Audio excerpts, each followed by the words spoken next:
ka isi ege egwu onwe ka nsi egwu I'm a musician onwe ka nsi ege egwu ị na-ege egwu na-ege ntị gị onye na-agụ egwu ntị ị ga-ama egwu enyere mmadụ enye na egwu mmadụ ji aka ya desi ka ọ jee gụọ ọrụ ụwa ifu egwu enyere mmadụ si ya and you know ndị egwu bụkwazi ndozi ọbụnụma ihe ha bụ gospel evangelist onye egwu bụ onye ozi ọma ọ bụ na ige ntị mgbe m na-agụ egwu from earliest songs ya ị ga na-afụ egwu enyere mmadụ enye ị chetara that man tiri egwu echefugo m afọ ya ị ga-enye Chukwu ego iburu mma o nwe ka o si gụ ya thousand chi ma chọọ ya ụdị ego ahụ million chi ma chọrọ ụdị ego ahụ jidebe ya mgbe enu ba n'ọsa jee were luku ndukwe go and listen to their songs ị ga-afụ egwu enyere mmadụ enye my son, my daughter, you are my evangelist. I give you this song. Take it, go and tell the world. Nke number one, ihe nchọpụta na dị egwu enyere ya enye ihe abụrụ ya ọjọọ so nara anị sịkọ ọ bụkwa ị na-ekwu vidiyo ya mana onye mmụọ ga-aghọta ihe mmụọ nke a dị n'akụkụ. Number two, n'anya na dị egwu wee fụ na the relics and the semantics of the song itself na nwaanyị a ji aka ya na-agwa Chukwu ya okwu ọkpọrọ mmadụ afọ. Amen. Onwe ya, she was talking to her God.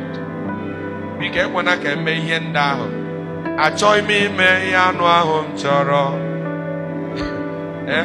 Ọ sị achọghị m ime ihe anụ ahụ m chọrọ. Ọ sị ya were aka gị jigide m, were akwụkwọ nsọ kechie m, were nka jide m. Na achọghị m ime ihe anụ ahụ m chọrọ. O wee na-agụsịzi ya anụ ahụ m chọrọ ka nsị masị, anụ ahụ m chọrọ ka nzube ori, anụ ahụ m chọrọ ka nkwaba iko, anụ ahụ m chọrọ ka nrụba aka, anụ ahụ m chọrọ ka mkpọba ntu. Ọkwa ịma nọ nke ibu asụ n'azụ bụ problem. Ndị izi abụrụ nsogbu. Ịkpọ ntu bụ homosexuals, ịlụ aka bụ lesbianism, and this ihe abụ njọ na abụ. Nke ịtọ onwe nke otinye ha nke a masturbation, 3 of them. We for enjoy taa ọ na this generation n'iyi. Anyị wọrọ kamera ndị eluigwe tinye n'ụlọ ụka kịta anyị nwere ike ịgba ọsọ. And because na nke bụ n'ikpeazụ bụkwa nke eji elekwa ọgwụ. Ọ a problem.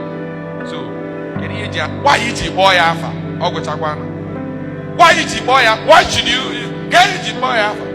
Mana nwaanyị a na-agwa Chukwu ya okwu as a gospel evangelist. Na-agwa Chukwu ya biko nyere ma ọ sọrọ anyị ọsị anụ ahụ anyị ọsị anụ ahụ m chọrọ my own body. And let me tell you, ihe nwere ike ọ bụ nọ ihe bịagoro ya nwa na struggle wee si Chineke nyere ya aka ka ọ ghara ime ya. Mana ifuru wanyị nọ na ya kama ndị nwesi problem a ga-esori ya gụba egwu chi Chineke do nyerekwa m aka ka m ghara ime ya. Ụfọdụ ejedere ya ọ bụrụ na ị chọrọ anyị nwa chọrọ. Amen.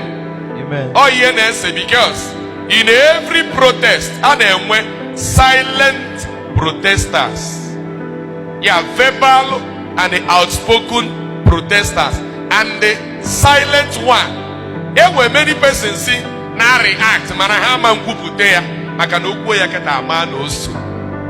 Manande no kwe bo uji kawanko. There were the kids who nande condemn rudi. Igbo ndị ọma njem ọnụ Igbo mụrụ nsị mmụọ ọzọ onye ma na-ege m ntị n'onu ekene m n'ụbọchị nke tata aka m bụ Ada Igbo Epic Blog. This video you watch nkịta bụ a reverend father na-ekwu okwu gbasara video Sister Chinyere Udoma. That's a weird. But I want to ask a question. Why is this song trending up to today?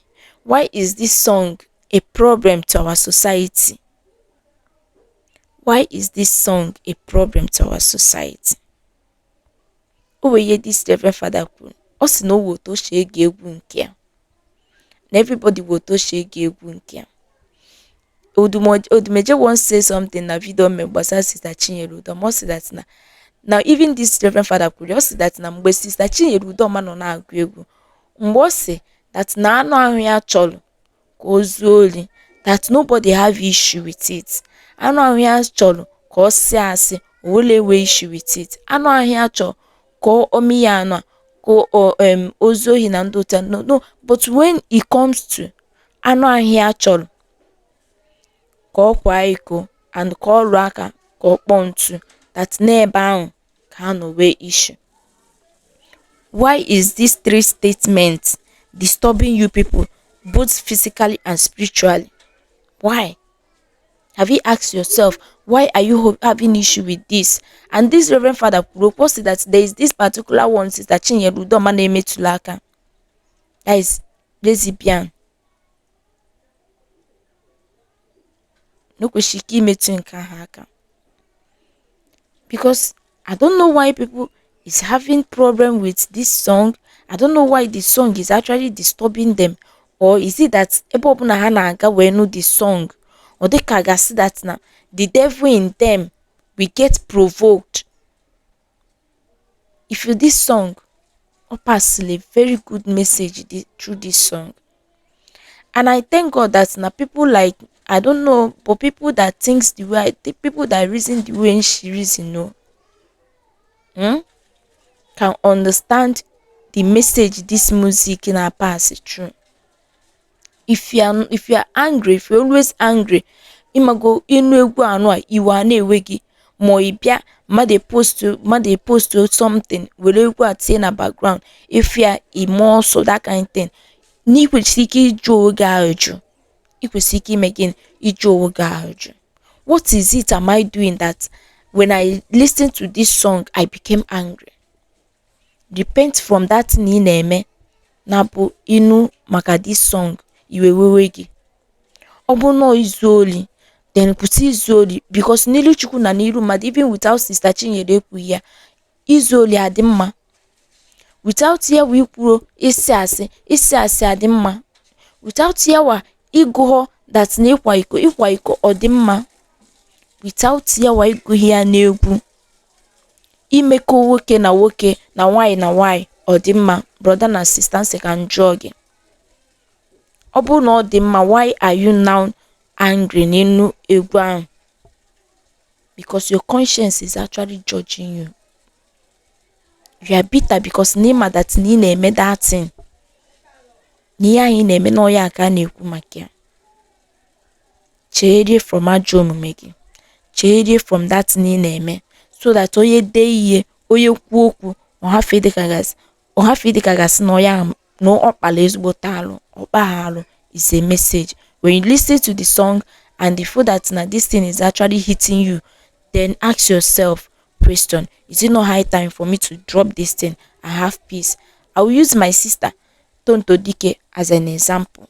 Tonto Dike today be a very good Christian woman now. She repents, and I thank God for forgiving her husband, for giving her grace to forgive her. I don't know what transpired between Nyawa and Diao, but there's this peace in her now, and she confirmed it with her mouth that no way the kind of peace or inner peace, there's this inner peace or now, both physically and spiritually. You can see that now the thing that now on as in all the real. Imagine somebody Guinea we beef for complete 10 good years, or Guinea mojo funwa, Guinea husband and wife for 10 good years, but today they have reconciled.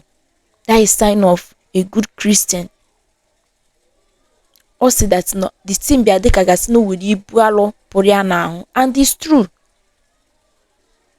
Obuni nezori, then let us stop it. Even if you don't know how to stop it, ask God the grace. There is nothing too hard for God to do. There is nothing too hard for him to do. Oye Jesus asom midi na aja we Moyis we fuzo. Then to make you stop that nineme, it's just a cam case. Ask God grace to keep solely. Maybe nineme meko weke na woke, because it's addition. Then ima hotige she we kusa the thing. Ask God grace. Go to your spiritual father Obuno why? Obuno okay. Nekwiye neme this thing. How will I drop? How will I stop it? Go into prayer. Go into fasting. Ask God the grace. My brother and sister, you will not regret it. You will not regret it. If you don't know what to do, pray. God will give you grace. And try as much as possible, because those friends that is leading you astray, make sure you drop her. If possible, change your number, because if you are still in their midst, there is no way. One day, it may be for 1 week, 2 months, one day, it can get me that thing, because it cannot within them. And Maramani may go that thing before. Change your ways and have inner peace. Change your ways, making way inner peace. Reconcile with your God and have inner peace. That is all I have to say in this video. Bondoman Jemon. BK Chief Kwene. Subscribe on our channel. Comment, share my honor notification.